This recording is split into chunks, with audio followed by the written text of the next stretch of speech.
Hello दोस्तों, welcome to Hindi with Priyanka channel. आज हम बात करने वाले हैं यूजीसी नेट जेआरएफ के यूनिट 1 पर भाषा विज्ञान के क्वेश्चन हम सॉल्व करेंगे, जो कि परीक्षा में आ चुके हैं कई बार। यहाँ से आपकी परीक्षा में चाहे आप जो भी हिंदी के पेपर देंगे वहाँ पर पूछा जाएगा आपसे। ठीक है, शुरू करते हैं। चैनल पे नए हैं तो प्लीज़ चैनल को सब्सक्राइब करके रखिएगा ताकि आपको हर वीडियो मिलती रहे। और अगर आपको इसका PDF चाहिए तो आप टेलीग्राम लिंक से जुड़ जाएगा, वहाँ पर इसको हम सेंड कर देंगे। ठीक है, शुरू करते हैं। आज का हमारा क्वेश्चन है, 50 क्वेश्चन हमारे हो चुके हैं, इसके आगे का आज हम देखने वाले हैं। क्वेश्चन हमारा, इनमें से कौन सी भाषा भारतीय संविधान की 8वीं अनुसूची में नहीं है? ऑप्शन है डोंगरी, बोडो, संथाली, भोजपुरी। राइट आंसर हो जाएगा हमारा भोजपुरी, जो कि 8वीं अनुसूची में शामिल नहीं है। अगला है, इनमें से किस शब्द के उपसर्ग नहीं है? अपमान, अपयश, अपराध, अपमति। राइट आंसर हो जाएगा अपराध। आगे है, इनमें से किसको संविधान की 8वीं अनुसूची में सम्मिलित नहीं किया गया है? ऑप्शन है डोंगरी, ब्रज, मैथिली, असमिया। राइट आंसर हो जाएगा ब्रज को। आगे चलते हैं। भारोपीय परिवार की भाषा नहीं है? केल्टिक, जर्मनिक, इतालिक, शियोयन। राइट आंसर हो जाएगा शियोयन। भारोपीय परिवार की भाषा नहीं है। आगे चलते हैं। 55 नंबर हमारा क्वेश्चन है, आधुनिक आर्य भाषाओं के वर्गीकरण के अनुसार पूर्वी समुदाय की भाषा नहीं है। ऑप्शन है ओडिया, बिहारी, मराठी, बांग्ला। राइट आंसर हो जाएगा हमारा मराठी।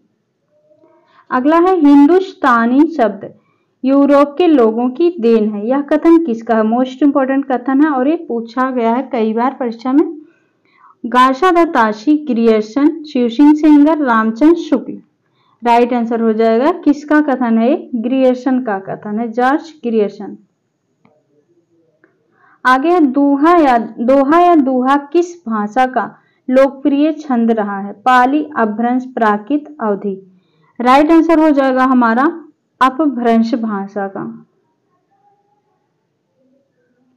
आगे है, पश्चिमी हिंदी की दो बोलियों का सही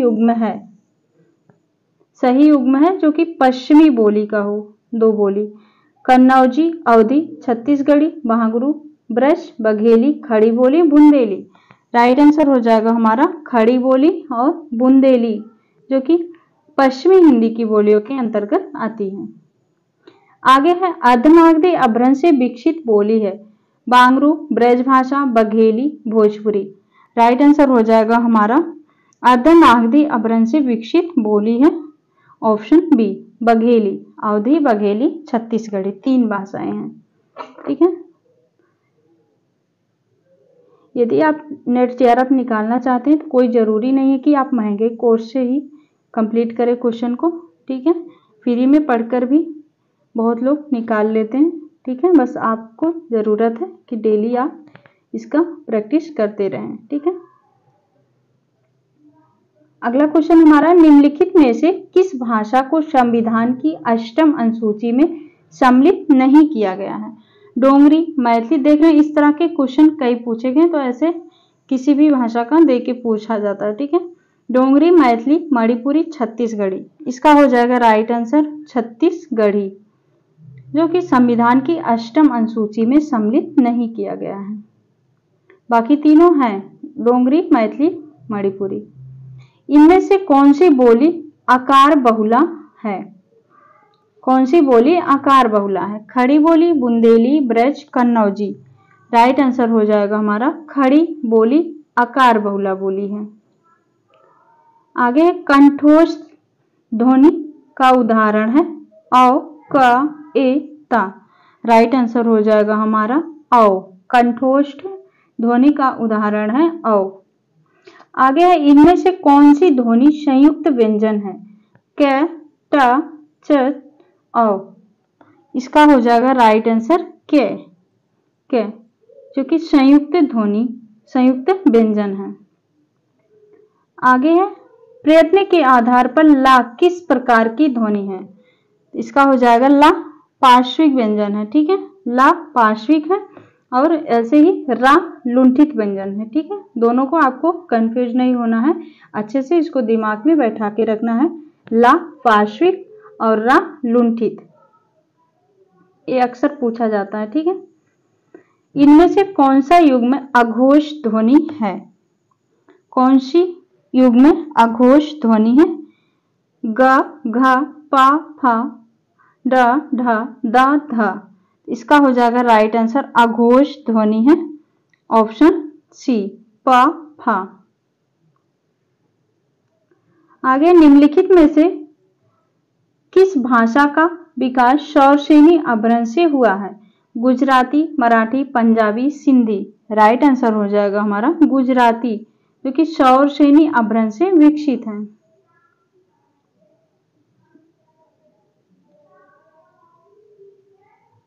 आगे बाह्य प्रयत्न के अनुसार वर्णों के भेद हैं 3, 2, 4, 5। इसका हो जाएगा कितने भेद हैं वर्णों के? बाह्य प्रयत्न के आधार पर 4 भेद हैं। राइट आंसर हो जाएगा हमारा 4, ऑप्शन बी। सुमेलित करना है भाषा और रचना से। कौन सी रचना में कौन सी भाषा का प्रयोग हुआ है देखते हैं। अवहट्ट किसमें प्रयोग है? अवहट्ट हो जाएगा कीर्ति लता अवहट्ट भाषा में है।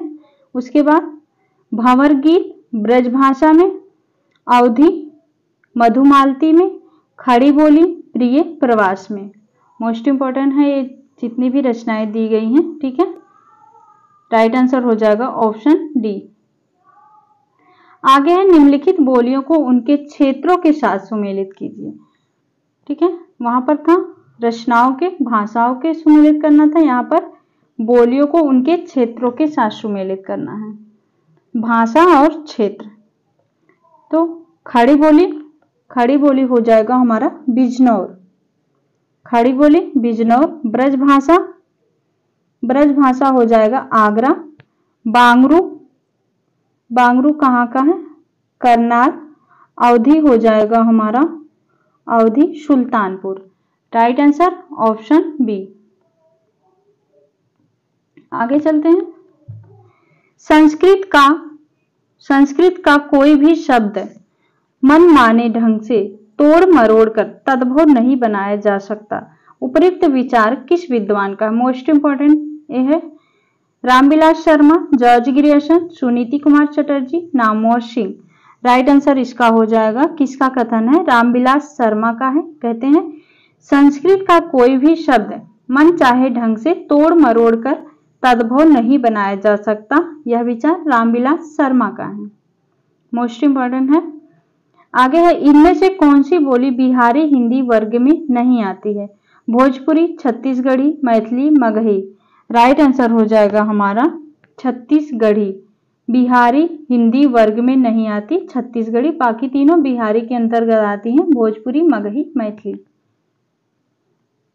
आगे है निम्नलिखित बोलियों को उनके क्षेत्रों के साथ सुमेलित कीजिए। इसका हो जाएगा हमारा पश्चिमी पहाड़ी, कहां पर? शिमला। मध्यवर्ती पहाड़ी गढ़वाल। भोजपुरी हो जाएगा हमारा भोजपुरी गाजीपुर में। Magahi Patna. Right answer option C. आगे है हिंदी पर सामासिक संस्कृत के वहन का दायित्व संविधान के किस अनुच्छेद में निर्धारित है? ऑप्शन है 343, 349, 348, 351। इसका हो जाएगा राइट आंसर ऑप्शन डी 351 में हिंदी पर सामासिक संस्कृत के वहन का दायित्व संविधान के किस अनुच्छेद में निर्धारित है? 351। आगे निम्नलिखित में से कौन सी बोली राजस्थानी की नहीं है? मेवाती, मारवाड़ी, मड़ियाली, मेवाड़ी। इसका हो जाएगा राइट आंसर ऑप्शन बी मड़ियाली। बाकी तीनों राजस्थानी के अंतर्गत आती हैं। आगे है निम्नलिखित में से कौन सी भाषा संविधान की 8वीं अनुसूची में शामिल है? नेपाली, राजस्थानी, कांकड़ी, गोंडवी। राइट आंसर हो जाएगा इसका हमारा ऑप्शन ए नेपाली। आगे है तौलिया मूलतः किस भाषा का शब्द है? ये अक्सर चाहे जो भी हिंदी का पेपर हो उसमें पूछा गया क्वेश्चन है तौलिया किस भाषा का शब्द है? उर्दू, पुर्तगाली, हिंदी, तुर्की। राइट आंसर हो जाएगा तौलिया किस भाषा का शब्द है? पुर्तगाली। अगला है हमारा निम्नलिखित भाषाओं को विकास के उनके क्रम में व्यवस्थित कीजिए। ठीक है, कौन सा पहले विकसित हुई थी, किसका विकास पहले हुआ था? तो इसका हो जाएगा हमारा सौर श्रेणी। इसका राइट आंसर ऑप्शन बी हो जाएगा। पहली प्राकृत, फिर सौर श्रेणी, उसके बाद पूर्वी हिंदी, फिर वर्तमान हिंदी। राइट आंसर हो जाएगा ऑप्शन बी। आगे है तारीख निम्नलिखित में से किस भाषा का मूल शब्द है? तारीख और तौलिया दोनों मोस्ट इंपॉर्टेंट है। पोर्चुगीज, पुर्तगाली, अरबी, हिंदी, तुर्की। राइट आंसर हो जाएगा इसका ऑप्शन बी अरबी। तारीख किस भाषा का मूल शब्द है? अरबी का। आगे निम्नलिखित में से कौन सा शब्द यौगिक है, रूढ़ नहीं? जलद, कान, नाक, पर। राइट आंसर हो जाएगा जलद, यौगिक है, रूढ़ नहीं है। आगे निम्नलिखित में से तालव्य वर्ण है? च, ट, त, ज। राइट आंसर हो जाएगा इसका तालव्य वर्ण है। इसमें से चुनना है कौन कौन से हैं तालव्य वर्ण। राइट आंसर हो जाएगा ऑप्शन डी। कौन सा है? चा और जा तालव्य है। चा वर्ग के जितने भी आते हैं तालव्य कहे जाते हैं। आगे निम्नलिखित में से कौन सी भाषा आर्य भाषाओं के अंतर्गत नहीं आती? अरबी, लैटिन, फारसी, यूनानी। इसका हो जाएगा राइट आंसर आर्य भाषा के अंतर्गत नहीं आती अरबी। निम्नलिखित में से कौन सी भाषा आर्य भाषाओं में शामिल नहीं है? संस्कृत, तुर्की, प्राकृत, अंग्रेजी। राइट आंसर हो जाएगा हमारा तुर्की, जो कि आर्य भाषाओं में शामिल नहीं है। अगला क्वेश्चन है निम्नलिखित भाषाओं को विकास के उनके क्रम में व्यवस्थित कीजिए। ऐसे आगे हमने क्वेश्चन देखा था, ऐसे ही था, उसको क्रम से लगाना था। तो इसका हो जाएगा राइट आंसर ऑप्शन ए। पहला है प्राचीन प्राकृत, फिर उसके बाद लौकिक संस्कृत, प्राचीन संस्कृत, लौकिक संस्कृत, फिर हो जाएगा सौर श्रेणी तीसरे नंबर पर, फिर हमारा चौथे नंबर पर है पश्चिमी हिंदी। ठीक है, तो राइट आंसर हो जाएगा ऑप्शन ए। आगे है निम्नलिखित बोली वर्गों को उनसे संबंध बोलियों के साथ सुमेलित कीजिए। इसका सूची 1 सूची 2 दिया है, सुमेलित करना है। राजस्थानी, मालवी, पश्चिमी हिंदी, कन्नौजी, पूर्वी हिंदी के अंतर्गत Chhattisgarhi, Bihari Hindi, Bhojpuri. Right answer option A. आगे चलते हैं। राजभाषा आयोग 1955 के अनुसार निम्नलिखित सुझाव दिए गए हैं। कौन कौन से सुझाव दिए गए हैं राजभाषा आयोग 1955 के अनुसार? तो इसका हो जाएगा राइट आंसर ऑप्शन बी। कौन कौन से सुझाव हैं? हिंदी सर्वाधिक बोली और समझी जाने वाली भाषा है, यही सारे भारत की एक माध्यम हो। और कौन? हमारा दूसरा 14 वर्ष की उम्र तक भारत के प्रत्येक विद्यार्थी को हिंदी का ज्ञान करा देना चाहिए। और हमारा चौथा ऑप्शन हो जाएगा उच्च न्यायालयों में क्षेत्रीय भाषाओं का व्यवहार होना चाहिए हिंदी में। राइट आंसर हो जाएगा इसका ऑप्शन बी। पहला, दूसरा और चौथा सही है। आगे चलते हैं। निम्नलिखित में से कौन सा शब्द फारसी का है? दाग, नीलम, औरत, फीस। राइट आंसर हो जाएगा दाग, जो कि फारसी शब्द है दाग। आगे है निम्नलिखित संविधान के अनुच्छेद 343 में संघ की राजभाषा के बारे में निम्नलिखित में से कौन से प्रावधान किए गए हैं 343 के अंतर्गत? ठीक है, इससे क्वेश्चन बनना ही है संविधान से, 1-2 क्वेश्चन तो पूछा ही जाता है। ठीक है, तो इसका हो जाएगा हमारा ऑप्शन बी। पहला और दूसरा सही है। संघ की राजभाषा हिंदी और लिपि देवनागरी होगी। और कौन सा है? शासकीय प्रयोजनों के लिए भारतीय अंकों का अंतरराष्ट्रीय रूप मान्य होगा। ये दोनों 343 के अंतर्गत हैं। आगे चलते हैं। निम्नलिखित में से कौन सा शब्द रूढ़ है यौगिक नहीं? पीला, घुड़साल, झटपट, पंकज। इसका हो जाएगा राइट आंसर ऑप्शन ए, पीला। रूढ़ है यौगिक नहीं। आगे है। निम्नलिखित बोली वर्गों को उनके संबंध बोलियों के साथ सुमेलित कीजिए। सुमेलित करना है। पश्चिमी हिंदी के अंतर्गत आती है बुंदेली, और पूर्वी हिंदी के अंतर्गत आती है बघेली, बिहारी हिंदी के अंतर्गत Magahi, Rajasthani Mewati. Right answer option B. आगे है। निम्नलिखित में से कौन सी भाषा आर्य भाषाओं में शामिल नहीं है? यूनानी, फारसी, लैटिन, अरबी। राइट आंसर हो जाएगा इसका हमारा ऑप्शन डी, अरबी। आर्य ये वाला क्वेश्चन हम आगे भी देख के आ रहे हैं। ठीक, देख रहे हैं कितनी बार पूछा गया है। आगे है। कामता प्रसाद गुरु के अनुसार निम्नलिखित का हिंदी भाषा का उत्पत्ति के अनुसार सही क्रम है। कामता प्रसाद गुरु के अनुसार इसका हो जाएगा राइट आंसर ऑप्शन ए। जिस क्रम में दिया है वही सही होगा।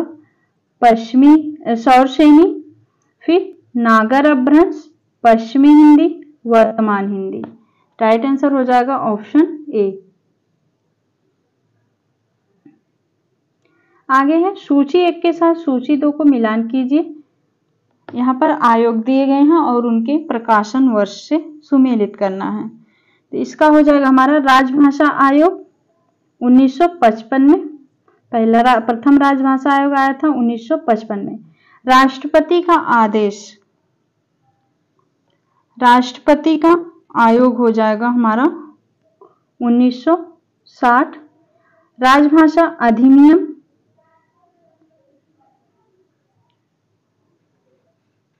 राजभाषा अधिनियम हो जाएगा हमारा 1963। राजभाषा नियम 1976। Right answer option A. राजभाषा आयोग 1955, राष्ट्रपति का आदेश 1960, राजभाषा नियम 1963, राजभाषा अधिनियम 1963, राजभाषा नियम 1976। आगे है। निम्नलिखित में से कौन सा तद्भव नहीं है? तद्भव शब्द नहीं है। राय, दाहिना, खेत, कवि। इसमें पूछा गया तद्भव नहीं है यानी कि तत्सम है। इसमें से कौन सा शब्द तद्भव नहीं है? इसका राइट आंसर हो जाएगा ऑप्शन डी, कवि, जो कि तत्सम शब्द है।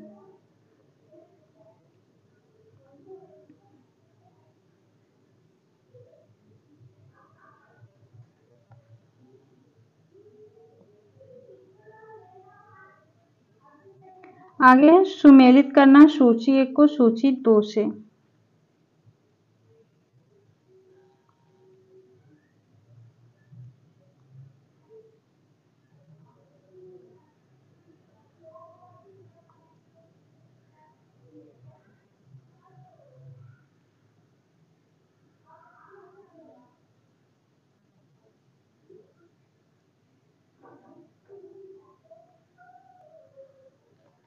ओष्ठ, ओष्ठ का हो जाएगा पा, दंत का हो जाएगा ता, कंठ गा, और तालव्य हो जाएगा हमारा चा। ठीक है। ओष्ठ, पा, दंत, ता, कंठ, गा, तालव्य, चा। आगे चलते हैं। निम्नलिखित में से कौन सा तत्सम शब्द नहीं है? अग्नि, आज्ञा, भ्राता, किसान। इसमें से तत्सम नहीं है यानी कि तद्भव शब्द छांटना है। राइट आंसर हो जाएगा ऑप्शन डी, किसान। तत्सम शब्द नहीं है या तद्भव है।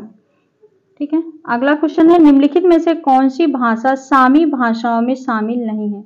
इब्रानी, अरबी, हबशी, फारसी। राइट आंसर हो जाएगा फारसी। फारसी सामी भाषाओं में शामिल नहीं है। आगे फिर से वही क्वेश्चन देखिए। आगे सूची 1 को सूची 2 से मिलान कीजिए। ठीक है। राष्ट्रपति का आदेश 1955। संसद की राजभाषा समिति के सुझाव, संसद की राजभाषा समिति के सुझाव 1959। राजभाषा अधिनियम 1963। राजभाषा संकल्प 1968।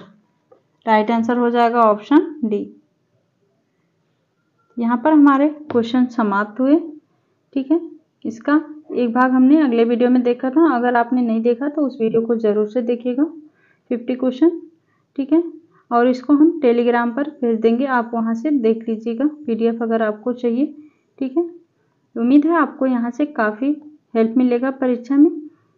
मिलते हैं नेक्स्ट वीडियो में। और अगर आपने अभी तक चैनल को सब्सक्राइब नहीं किया है तो कर लीजिएगा, ताकि आपको हर वीडियो मिलती रहेगी। आगे हम यूनिट 10 के जितनी भी गद्य विधाएं में लगी हैं, आत्मकथा, जीवनी, सभी को हम कवर करेंगे। ठीक है। मिलते हैं नेक्स्ट वीडियो में। तब तक के लिए बहुत बहुत धन्यवाद।